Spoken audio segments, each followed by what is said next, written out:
Les amis, salut à tous, très heureux de vous retrouver. Nous poursuivons notre Tour de France des clubs et aujourd'hui nous sommes à Marseille. Ici même sur ce canapé, à mes côtés, va venir s'asseoir l'un des meilleurs défenseurs centraux du moment, Monsieur Chancel Mbemba.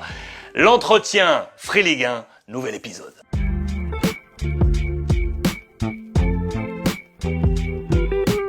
Les amis, comme annoncé, c'est donc Chancel Mbemba qui nous accueille à la maison à Marseille. Chancel, merci le boss. c'est un grand plaisir. J'ai préparé mon petit téléphone avec les petites photos habituelles, avec des petites anecdotes parfois un peu croustillantes. Il y en a une première qui m'a interpellé. Axe. Axe, on me dit, pour expliquer à ceux qui nous regardent, que ton premier surnom dans le foot a été Axe. Axe. C'est le déodorant, vous savez, le déodorant Axe. Parce que grâce à Chancel, il défendait proprement. Ça vient comme ça en Afrique, ça vient comme ça dans les quartiers quand je joue. Ouais. On me dit axe. Mais je dis axe c'est quoi? En Tu Afrique? savais pas que c'était un déodorant? Non, je savais pas. En Afrique, c'est le défenseur, quand tu joues défenseur central, on dit c'est axe. Axe, Ouais. axial.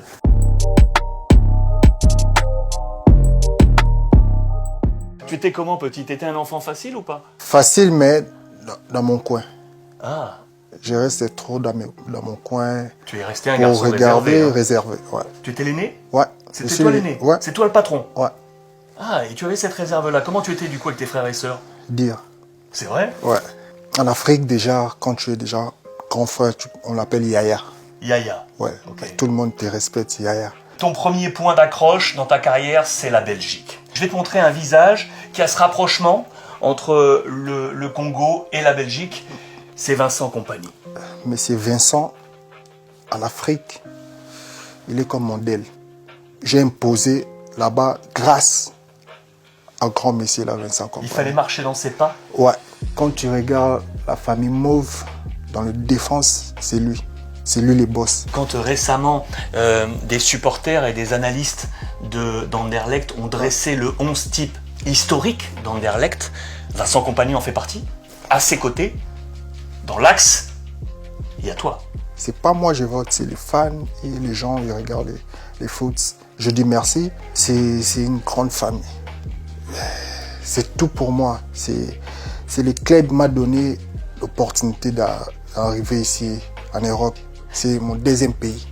Tu joues un match face au Standard de Liège. Si je te dis Paul-José Paul-José Poko. Pocou. Ça, c'est mon bof. Lui, c'est un tournant parce que tu le rencontres pour la première fois, c'est ton adversaire. Ouais, Il est marié avec Mélissa. Et la sœur de Mélissa, c'est ma femme. c'est celle qui est aujourd'hui ton épouse, Ouais. Sophia. Ouais. Anecdote, ma femme, elle m'a dit, ouais, pour accepter, tu viens dans ma vie, il fallait que je demande à Paul. Comme je suis Chancel, je suis clair, je suis sympa.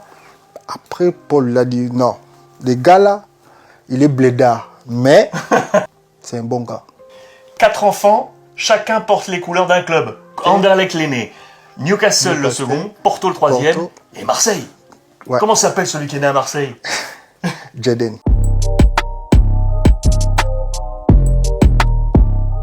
Je vais te montrer ensuite une image, puisqu'on parlait de ces étapes et donc de Newcastle. Tu as rencontré beaucoup de gens, et il y a un personnage que tu as rencontré. Il y a une issue qui est douloureuse, et je voulais qu'on en parle ensemble. C'est ton frère aussi, c'est Cheikh Tioté, international ivoirien, disparu, drame, crise cardiaque sur une pelouse d'entraînement. Ça t'a beaucoup marqué. Hein. C'est mon grand frère, c'est lui.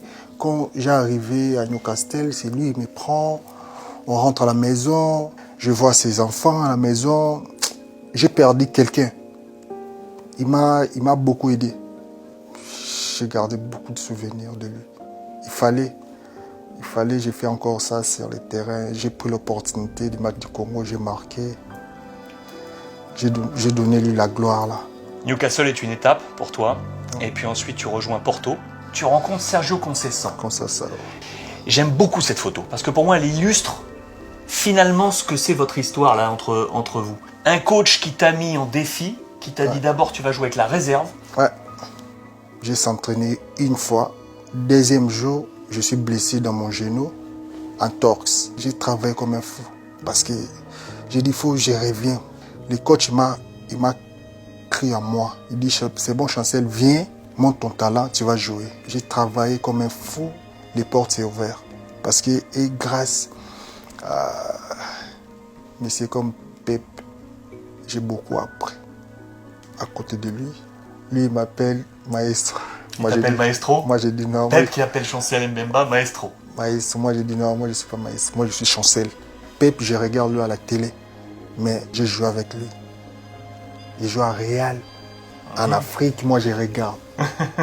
Dans ces personnalités qui ont ensuite marqué ta carrière, donc Pep, avec Sergio Conceição à Porto. Et puis, il y a cette signature à Marseille, avec Pablo Longoria, président de l'OM. Tu dis que c'est la première fois dans ta carrière que ta discussion pré-signature se fait directement avec le président. Je suis chez moi à la maison, je vois le numéro français, il m'appelle. C'est le président. Quel président? Président de Marseille. Moi-même, j'ai dit, waouh, président de Marseille m'appelle. Je ne croyais pas. Oh, attends, alors, il m'appelle dans vidéo. Je vois. J'ai dit, waouh, ouais, président, j'ai besoin de toi. Il faut que tu viennes à Marseille pour jouer. J'ai dit, Prés, c'est bon.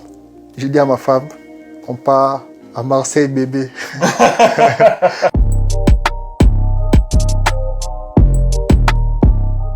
Je voulais te montrer également ce visage. Florent Ibenge, notre coach d'équipe nationale. Avec qui tu as un rapport très particulier. Il a fait de toi un capitaine, également, de la sélection. C'est avec lui également, je connais cette anecdote, que tu as rendu un brassard de capitaine. Ouais. Tu faisais partie de la nouvelle garde. Les papas, les grands frères étaient là. Ouais. Et on a pris un brassard de capitaine à un homme qui était à ce moment-là blessé, Youssouf Moulumbu, qui était formé au Paris Saint-Germain, on se souvient de lui, passé par le Celtic, bien d'autres. Et puis pour un match décisif, dans des compétitions très fortes. Exactement. Le coach vient te voir dans ta chambre et on me dit que tu es en train de pleurer. Congo, c'est tout pour moi. Mais le coach Florent, il m'a donné les brassards. Il dit, demain on part à la guerre pour affronter les Congo-Brazza. C'est derby. Mais pour moi, les brassards, c'est rien du tout. Le plus important, c'est la mentalité sur le terrain. Quand tu es guerrier sur le terrain, tu ramènes ton équipe très haut possible.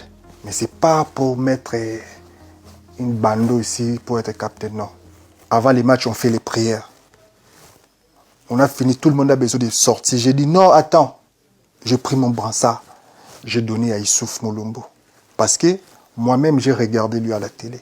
Je vois ta fibre patriotique, l'importance que porte aujourd'hui ton pays pour toi et la façon de le porter, les actions que tu as auprès des plus jeunes chez toi. Je t'ai vu avoir une action auprès des petits lépreux il n'y a pas très longtemps où tu as été d'une gentillesse absolue.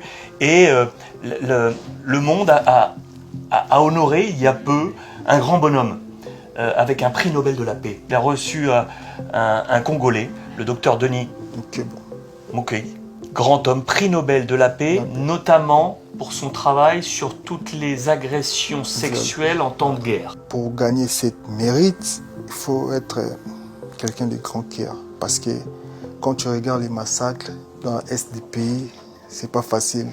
S'il vous plaît, M. Kagame, je sais très bien que tu es papa. Jusqu'à quand tu vas arrêter? Parce que c'est toi, tu es le numéro 1, tu as la commande de la guerre. S'il vous plaît, tu es là, tu es capable d'arrêter tout. Voilà un bon message de paix à l'évocation d'un prix Nobel de la paix.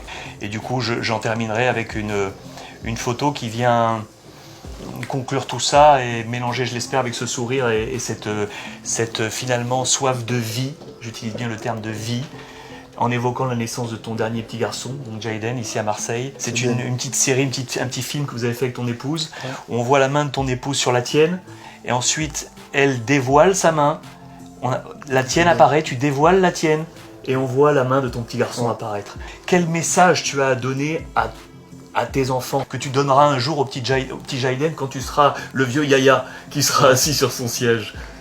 J'ai galéré, j'ai pas besoin de vous. Demain, vous galérez.